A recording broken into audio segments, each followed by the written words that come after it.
5 seconds to go.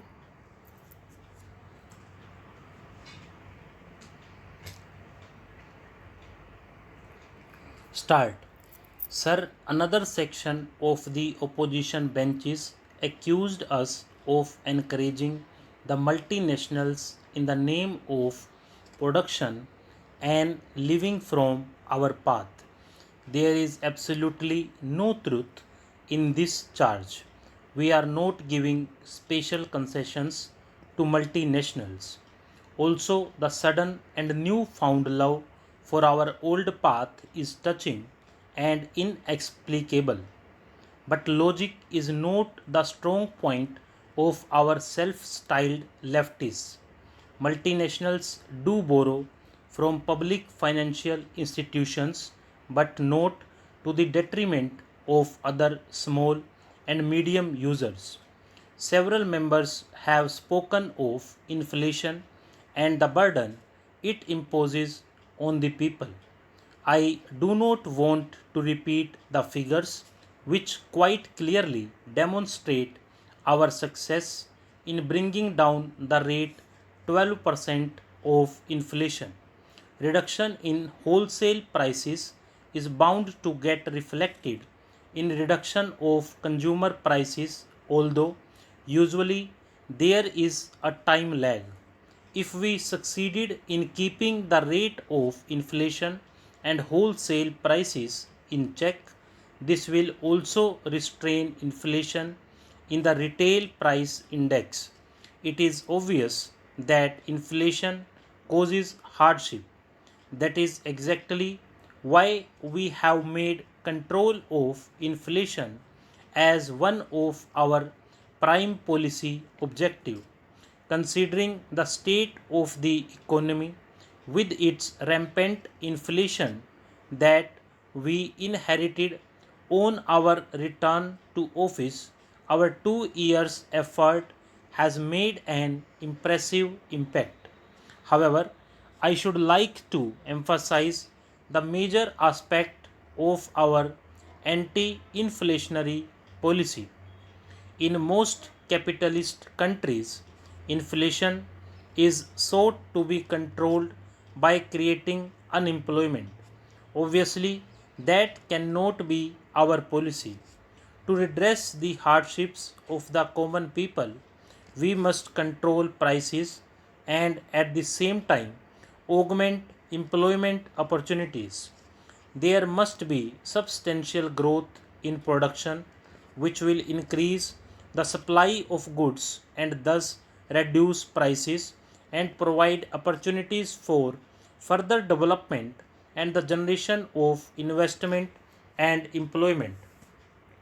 Our anti inflationary policies are consistent with our development policies. This is the basis of our current economic policies and also of our budget. We have tried to ensure maximum thrust to planned development. Every effort has been made to find the resources to finance a considerable increase in the size of the annual plan and at the same time to reduce non development expenditure to the minimum so that the deficit remains within the barest minimum and does not create inflationary pressures. Within the plan allocation, the maximum emphasis has been on programs providing support and generating income for the poor. Honorable member will have noted that allocation for the development plan at the center has been increased to rupees 11,000 crores. Important segments benefiting from this increase are the National Rural Employment Program, the Integrated Rural Development and Allied programs, and programs for the scheduled castes and tribes. A great deal of pre budget propaganda had been carried on that the government would be dictated by outside elements. Even some honorable member has said so. This is not very becoming of members of this august parliament of a proud country. Yet, what do we see? It is the business circles which are most disappointed and most critical of the budget. The budget shows the full awareness of the urgent tasks before the nation is welfare of the weakest, employment stimulation of production, containment of inflation, and safeguarding of our security. Even one is a formidable task in itself, but we are determined to achieve all of them. It is in line with this policy that we have decided to make the current year the year of productivity. Every economic activity must get the maximum out of potential created. We shall provide all the support necessary to increase productivity in industry and in agriculture, in the service sector, and in the infrastructure. I hope everybody will participate in this national effort. How can Bharat once be consistent with increased productivity? How can greater productivity be sustained if the essential services are disrupted time and again? I have always upheld the right of our labor and trade union movement, but they also have social obligations. A breakdown in any single essential service can paralyze the entire national economy, and obviously, those who suffer most are usually the poorest and weakest sections. A strike in these industries cannot be taken lightly by anyone who is interested in the country's development.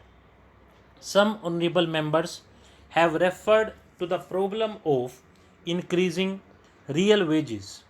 The per capita income in our country has been increasing consistently.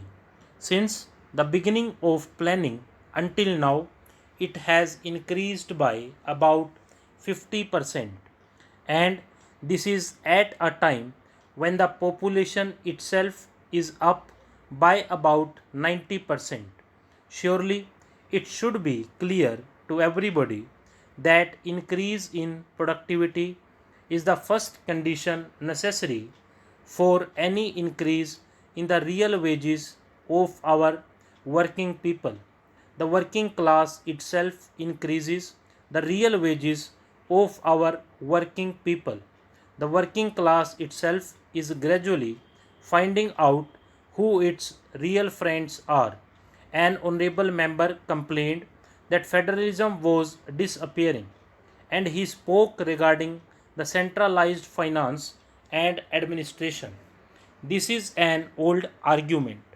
The one difference is that it was voiced by leftists of West Bengal and Kerala. Stop.